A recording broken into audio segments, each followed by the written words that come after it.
من أسعد الأيام في حياتي هي الأيام اللي أنا بروح فيها عند بيت بابا وبزور بابا وماما وبقعد معاهم هناك. عايزة أقولكوا إن أنا مهما حاولت الأيام ديت إن أنا أعيش فعلا بسعادة ولو ربع حتى السعادة اللي أنا كنت عايشاها زمان في طفولتي وأنا في بيت بابا، عمري ما بقدر إني أوصل أبدا لدرجة السعادة اللي كنت بعيشها زمان. ورغم كده احنا زمان لما كنا لسه صغيرين كنا بنتضايق من كل حاجة بتحصل، وكنا بنتمنى ان الايام تجري والسنين تعدي ونلاقي نفسنا كبرنا. كنا بنكون متضايقين جدا لما امهاتنا تصحينا الصبح بدري علشان خاطر ان احنا نروح المدرسة. كنا بنقعد نشتم في المدرسة ونقول امتى بقى نخلص ونخلص من المدرسة. عايزة اقولكوا ان انا لما بفتكر الايام بتاعت زمان، رغم ان انا كنت بشوفها بتبقى صعبة، لكن انا بتمنى اني ارجع تاني واصحى كل يوم الصبح بدري واروح المدرسة زي ما كنت بروح زمان. للأسف احنا استعجلنا كل حاجة زمان، وكنا فاكرين دايما ان الحياة هتبقى اجمل وهتبقى احلى لما هنكبر، لكن اكتشفنا ان العكس تماما. واحنا صغيرين كنا بنحس بالسعادة بجد، انما دلوقتي احنا عايشين بس لان ربنا سايبنا عايشين، فبالتالي احنا عايشين وخلاص، عايشين لكن مش عايشين. انا بالنسبة لي كل ما بروح عند بابا في البيت بفتكر كل لحظة انا عشتها زمان. المكان ده كنت بقعد فيه مع صحابي، المكان ده كنا بنتمشى فيه واحنا راجعين من المدرسة، كنا بنتمشى فيه بعد ما بنكون في العيد مثلا، وبنكون صلينا صلاة العيد. كان لازم طقوس عندنا بعد صلاة العيد، لازم ان احنا نخرج ونتمشى في المدينة، نتمشى لحد مثلا الظهر، وبعد كده نرجع البيت تكون ماما محضره لنا الفطار بتاع العيد. لو مثلا كنا احنا في العيد الصغير بتكون ماما مثلا محضره لنا الكحك والبسكوت وبناكله بالشاي بلبن. لو احنا في العيد الكبير والله على الساعه 12 بالظبط بتكون ماما عامله لنا الفته واللحمه والكوارع والممبار ولحمه الراس وكل الاكل الجميل جدا بتاع العيد الكبير. للأسف أنا حاسة إن إحنا الأيام ديت مش بنعيش أولادنا اللي إحنا عايشينه زمان. إحنا كنا بنتخيل دايما إن الأيام زمان كانت أحسن من دلوقتي، أمهاتنا برضو كانوا شايفين إن أيامهم أحسن من الأيام اللي هما كانوا بيربونا فيها برضو وإحنا صغيرين، وكانوا بيحسوا بالعيد أكتر على أيامهم هما أكتر من أيامنا. ولكن رغم كل ده هما ما حرموناش أبدا من السعادة، يعني كانوا بيعيشوا معانا كل الأجواء لأقصى درجة، يعني كانوا بيفرحونا بكل حاجة. انا فاكرة ان احنا قبل المدارس كان لازم ننزل مع بعض ونروح نشتري لبس المدرسة وشنط المدرسة، ولسه لحد دلوقتي فاكرة ريحة الكتب والكراريس والشنط ولبس المدرسة وكل حاجة، لسه فاكرة الريحة والله لحد دلوقتي. في العيد كذلك كان لازم قبلها ننزل ونمشي في الزحمة علشان خاطر نجيب لبس العيد، ولازم كمان في حاجة اسمها بيجامة العيد وغيارات العيد وشرابات العيد وجزم العيد، وكمان كان في توك العيد، كل حاجة كانوا بيجيبوها لنا.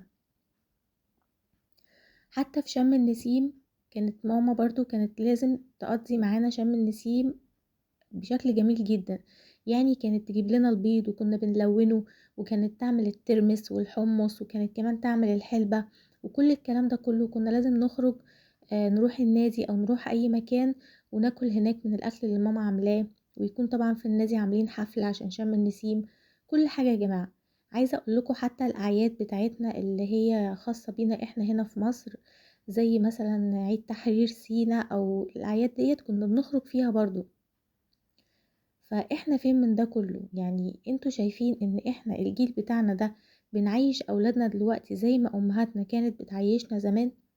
هل انتوا شايفين ان انتوا مدين اولادكم حقهم فعلا، ولا انتوا عشان مكتئبين من الدنيا وشايفينها ان هي ما بقتش زي زمان او ما بقتش حلوة او ايا كان، يبقى تعيشوا اولادكم بالتالي اللي انتوا عايشينه؟ اولادنا يا جماعة ملهمش ذنب ابدا في اللي احنا بنمر بيه. انا ما بقولش ان الحياة حلوة او سهلة، لا الحياة فعلا صعبة وفيها حاجات كتير جدا بتضايق وفيها منغصات وفيها كل حاجة، بس اللي انتوا هتعيشوه لأولادكم دلوقتي سواء حلو أو وحش هما هيفتكروك بيه لما هيكبروا. يعني أنا لحد دلوقتي ممتنة جدا لماما وبابا وأي حاجة هما عايشونا فيها، على قد قدرتهم وعلى قد طاقتهم وعلى قد استطاعتهم. أنا ممتنة جدا للطفولة اللي أنا عشتها، وحاسة إن أنا مهما أعمل مع أولادي مش هعيشهم ربع اللي اهلي عيشوني فيه زمان. انا اقدر اقول ان انا فعلا عشت طفولتي لاقصى درجة. انا فعلا فرحت في طفولتي لاقصى درجة، وبحمد ربنا على حاجة زي كده. يمكن الذكريات اللي انا بفتكرها واللي انا عشتها زمان هي اصلا اللي معيشاني دلوقتي. لما بكون متضايقة افتكر ذكرى واحدة بس من زمان، برجع تاني مبسوطة وبضحك. فاللي عايزة اقوله لكم يا جماعة، حاولوا على قد ما تقدروا ان انتوا تعيشوا مع اولادكم كل لحظة، ان انتوا تعيشوا اولادكم في سعادة على قد ما تقدروا، ان انتوا دايما تكونوا قريبين منهم وتتواصلوا معاهم. التليفونات يا جماعة للأسف جت قضت على حياتنا، قضت على كل حاجة جميلة في حياتنا.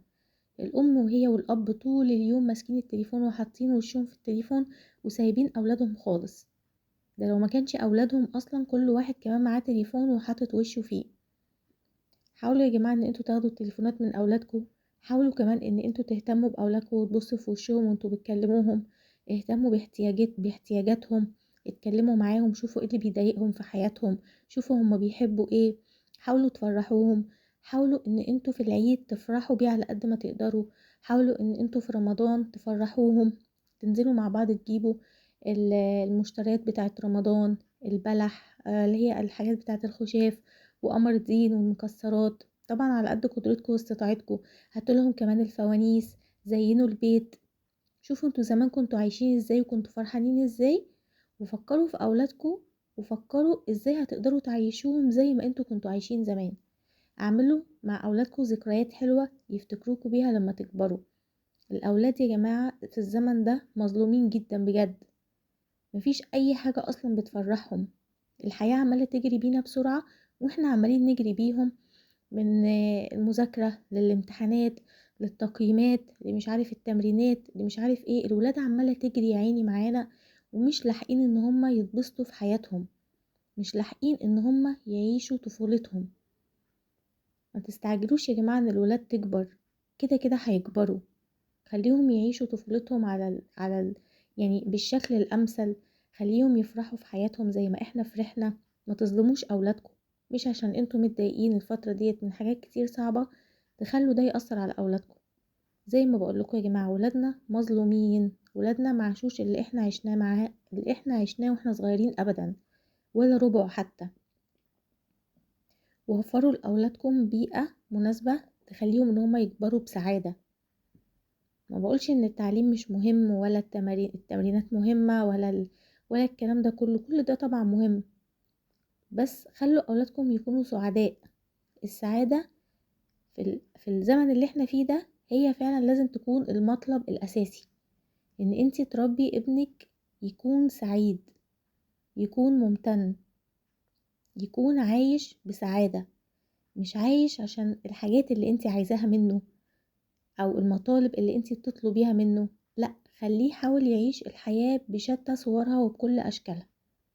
خليه ما يستعجلش ابدا، ما يقولش امتى المدارس تخلص. قوليله لا، عايزاك تحب المدرسة وتستمتع بيها، وتستمتع وانت بتدرس فيها، وحببيه في العلم، وحببيه وعرفيه ان العلم ده هو اللي هينقله نقلة تانية خالص لما هيكبر. عرفيه ان المذاكرة ديت هي اللي هتشكل شكل حياته لما هيكبر. حببيه في كل حاجة هو بيعملها، وكلميه دايما. عرفيه ان انتي لما كبرتي قلتي يا ريتني كنت استمتعت كمان بحياتي وبالمدرسة اكتر ما كنت انا عايشة. ما تخلوش يستعجل طفولته ابدا، خليه يعيش كل يوم احسن من اليوم اللي قبليه.